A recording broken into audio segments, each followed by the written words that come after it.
Assalomu alaykum azizlar. Salomatmisizlar, yaxshimisizlar? Facebookda messenjerga shaxsiyda juda ham ko'plab yozuvlar kelgan. Men sizlar aytayotgan muxolifat birlashayotganlar aralashmaganman ham, qatnashishga harakat qilmaganman ham. Shuni to'g'ri tushunishinglar kerak. Men o'sha Asliddin Kamolga bitta orqa oyog'i bu yurgan paytida ham tushuntirishga harakat qilganman, Toshkentda orqamdan mazg'avani ag'darayotgan paytda ham. Va bu narsani yana qaytaribdi. Men tushuntirib o'tishga harakat qilaman, ba'zi tushunmaganligi ham. Yusuf Ro'zimurod degan bir necha yildan beri kuzatib kelaman akani. Juda ham huquq faoli, jurnalistik iste'dodga ega bo'lgan bu insonni haqoratlab chiqqan bu. Jahongir Muhammad bilan birgalikda. Va buni qarangki, bir necha kun o'tdi. Barcha Yusuf Ro'zimurodni va meni o'sha Yusuf Ro'zimurod tarafini olganim uchun va albatta Bomurat aka degan jurnalist aka bor. Uni haqoratlab ketishdi. Dushmanga chiqarishdi, yolg'onchiga chiqarishdi, qanaqadir partiya qo'shilishayotgan ekan, o'shani nima deb yiqitmoqchi, falon qilmoqchi deyishdi.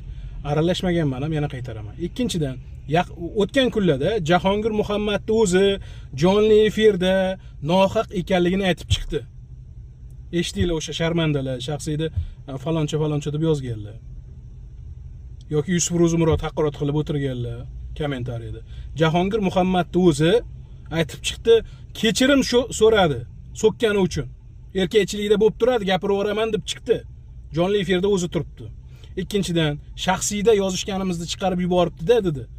O'sha qanaqadir guruhlarga qo'shilib terror qilgan, falon qilgan deb Yusuf Ro'zimirodga qilgan tuhmatini ham yolg'onligini tan oldi, kechirim so'rab chiqdi.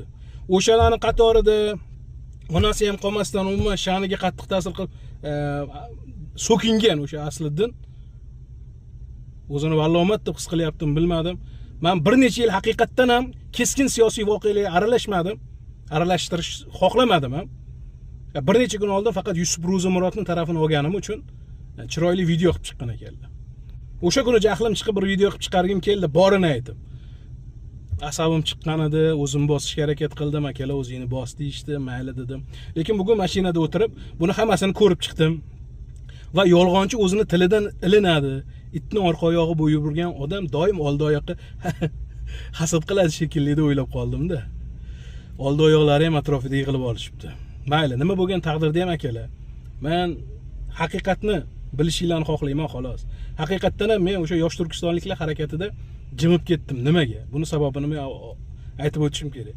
Ko'plab haqoratlarni ishlatibdi, Asliddin Kamol o'zining sahifasida aytib o'tibdi. Qo'rqoqdan olib qo'rqoqqa chiqaribsiz.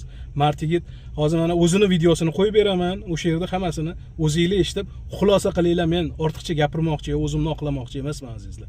Eshitib o'zingizlar